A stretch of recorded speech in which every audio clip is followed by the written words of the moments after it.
നെടുങ്കണ്ടം പച്ചടി ഇരട്ട കൊലപാതക കേസിലെ പ്രതി സജി പിതാവിനെയും കൊലപ്പെടുത്തിയെന്ന സംശയം. 8 വർഷം മുമ്പ് പിതാവ് മാത്യുവിനെ കൊലപ്പെടുത്തി സജി കുഴിച്ചുമൂടിയെന്നാണ് സംശയം.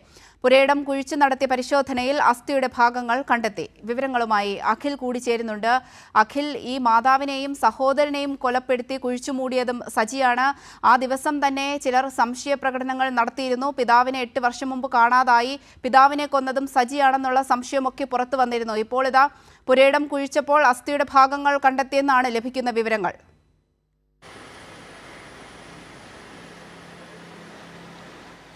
അവന്തിക തീർച്ചയായും പിതാവിനെ കൊന്നു എന്നുള്ള പിതാവ് അതായത് സജിയുടെയും റെജിയുടെയും പിതാവും മേരിക്കുട്ടിയുടെ ഭർത്താവുമുള്ള മാത്യു 2018 മെയ് മാസം മുതൽ കാണാതായിരുന്നു. അദ്ദേഹം ഒരു പാസ്റ്ററായിരുന്നു. അദ്ദേഹത്തെ ആ മെയ് മാസം മുതൽ കാണാതായിരുന്നു.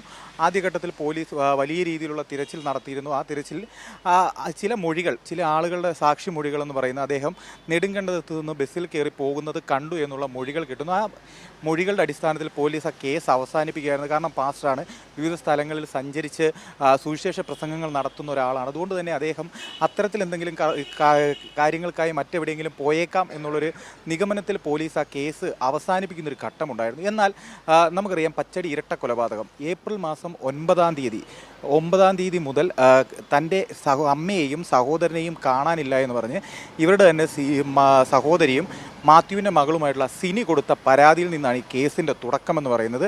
സിനി പോലീസിനെ സമീപിക്കുന്നു. തുടർന്ന് ഏപ്രിൽ മാസം 27-ാം തീയതിയാണ് ഇത്തരത്തിൽ പച്ചടിയിലെ വീട്ടുവളപ്പിൽ നിന്ന് കുഴിച്ചിട്ട രീതിയിൽ അമ്മയുടെയും സഹോദരൻ്റെ, അതായത് സജിയുടെ അമ്മയായ മേരിക്കുട്ടിയുടെയും മൂത്ത സഹോദരനായ റെജിയുടെയും മൃതദേഹങ്ങൾ കണ്ടെത്തുന്നത്. അതിനുശേഷം ആ ഇരട്ട കൊലപാതക കേസിൽ ആദ്യം തന്നെ സഹോദരിയെ സിനി പറഞ്ഞിരുന്നു തൻ്റെ പിതാവിനെയും ഇത്തരത്തിൽ സജി കൊലപ്പെടുത്തിയതായിരിക്കാം എന്നുള്ള സംശയം തനിക്കുണ്ട് എന്നുള്ള രീതിയിൽ ആദ്യഘട്ടത്തിൽ സംശയം ഉന്നയിച്ചത് സഹോദരി തന്നെയായിട്ടുള്ള സിനിയായിരുന്നു. ആ സിനിയുടെ സംശയം പോലീസ് മുഖവിലേക്കെടുക്കുന്നു. ശേഷം കസ്റ്റഡിയിലായ സജിയെ ചോദ്യം ചെയ്യുന്നു. നമ്മൾ ആ ചോദ്യം ചെയ്ത ഘട്ടത്തിൽ അതിനുശേഷമുള്ള SP-യുടെ മണിക്കൂറുകൾ നീണ്ട ചോദ്യം ചെയ്യലായിരുന്നു. SP-യുടെ ബൈറ്റടക്കം നമ്മൾ കണ്ടതാണതിൽ SP പോലും കാര്യങ്ങൾ വിട്ടു പറഞ്ഞിരുന്നില്ല. കാരണം ആ ഘട്ടം മുതൽ തന്നെ ഈ കേസിൻ്റെ ദുരൂഹതയും രഹസ്യ സ്വഭാവവും പോലീസ് കൃത്യമായി കാത്തു സൂക്ഷിച്ചിരുന്നു. അതിനുശേഷം ഇങ്ങോട്ടേക്ക് എത്തുമ്പോൾ ഇന്നലെ പോലീസ് ആദ്യഘട്ടത്തിൽ തെളിവെടുപ്പിനായി കോടതിയിൽ സജിയെ കസ്റ്റഡിയിൽ വാങ്ങിയിരുന്നു. ശേഷം കസ്റ്റഡി കാലാവധി അവസാനിക്കുന്നു, തിരികെ ജയിലിലേക്ക് അയക്കുന്നു. ശേഷം ഇന്നലെ കൃത്യമായ പ്ലാനിങ്ങോട് കൂടിയാണ് പോലീസ് കാര്യങ്ങൾ നടത്തിയതെന്നുള്ളത് കൃത്യമായി നമുക്ക് മനസ്സിലാവും. തീർത്തും രഹസ്യാത്മകമായി കൊണ്ടുപോയ ഒരു കാര്യമായിരുന്നു. ഇന്ന് ഒറ്റ ദിവസത്തേക്ക് പോലീസ് സജിയെ കസ്റ്റഡിയിൽ വാങ്ങുകയായിരുന്നു.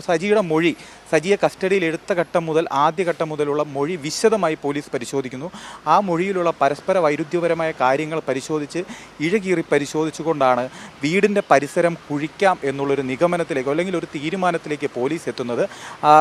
ഇടുക്കി DYSPയുടെ നേതൃത്വത്തിലുള്ള സംഘമാണ് ഈ കേസ് അന്വേഷിക്കുന്നത്. ആ ഇരട്ട കൊലപാതകത്തിൽ നിന്ന് തുടങ്ങി ഇപ്പോൾ ആ കേസ് എത്തി നിൽക്കുന്നത് 2018 മുതൽ കാണാതായ ഇവരുടെ പിതാവിൻ്റെ തിരോധാനത്തിലാണ്. ആ പിതാവിനെയും കൊലപ്പെടുത്തിയതാകാമെന്നുള്ളൊരു സംശയത്തിലേക്ക് പോലീസ് എത്തുന്നു. ആ സംശയത്തിൻ്റെ അടിസ്ഥാനത്തിലാണ് തീർത്തും രഹസ്യാത്മകമായി ഇന്ന് ഒരു ദിവസത്തേക്കായി സജിയെ കസ്റ്റഡിയിൽ വാങ്ങിക്കൊണ്ട് പുരയിടത്തിൻ്റെ ഭാഗങ്ങൾ, അതായത് വീടിൻ്റെ പരിസരത്തെ പ്രദേശങ്ങൾ കുഴിച്ച് പരിശോധിക്കാനുള്ള തീരുമാനത്തിലേക്ക് പോലീസ് എത്തുന്നത്.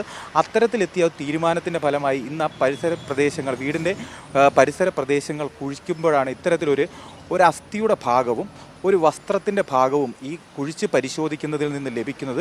വളരെ നിർണായകമായൊരു തെളിവാണ്. ഇനി അത് മാത്യുവിൻ്റേതാണോ എന്നുള്ളത് ശാസ്ത്രീയമായി കണ്ടെത്തേണ്ടിയിരിക്കുന്നു. ശാസ്ത്രീയമായി അത് ഉറപ്പാക്കുന്നതിനുള്ള കാര്യങ്ങളെല്ലാം തന്നെ അതിനുള്ള ടെസ്റ്റ് കാര്യങ്ങളുള്ള അടക്കം എല്ലാ കാര്യങ്ങൾക്കായി തന്നെ അത് സാമ്പിളുകൾ അയച്ചു കഴിഞ്ഞു. നിലവിലിപ്പോഴും ഈ വീടിൻ്റെ പരിസര പ്രദേശങ്ങൾ കുഴിക്കുന്ന നടപടിക്രമങ്ങൾ പുരോഗമിച്ചുകൊണ്ടിരിക്കുകയാണ്. വീടിൻ്റെ മറ്റ് ഭാഗങ്ങളും കുഴിച്ച് മറ്റെന്തെങ്കിലും തെളിവുകൾ കണ്ടെത്തുമോ എന്നുള്ള അന്വേഷണത്തിലാണ് പോലീസ് ഉള്ളത്. എന്തുതന്നെയായാലും ഈ പച്ചടി ഇരട്ട കൊലപാതകത്തിൽ നിന്ന്, അമ്മയുടെയും സഹോദരൻ്റെയും ദാരുണമായ കൊലപാതകത്തിൽ നിന്ന് തുടങ്ങി ആ കൊലപാതകം ഇപ്പോൾ പിതാവിലേക്കും നീണ്ടിരുന്നോ എന്നുള്ള സംശയത്തിലാണ് പോലീസ് എത്തുന്നത്. അത്തരത്തിൽ തീർത്തും ദുരൂഹമായൊരു കൊലപാതകമാണ് ഇടുക്കി നെടുങ്കണ്ടത്ത് സജി എന്ന പ്രതി നിർവഹിച്ചിട്ടുള്ളത്. എന്തായാലും ഈ ഒരു അന്വേഷണത്തിനൊടുവിൽ ഈ പരിസര പ്രദേശങ്ങൾ കുഴിച്ചുകൊണ്ടുള്ള ഈ തെരച്ചിലിനൊടുവിൽ പിതാവിനെയും കൊലപ്പെടുത്തിയത് സജി തന്നെയാണോ എന്നുള്ള കാര്യത്തിലേക്ക് കൃത്യമായി എത്താൻ കഴിയുമെന്നാണ് പോലീസിൻ്റെ നിഗമനം. അവന്തിക.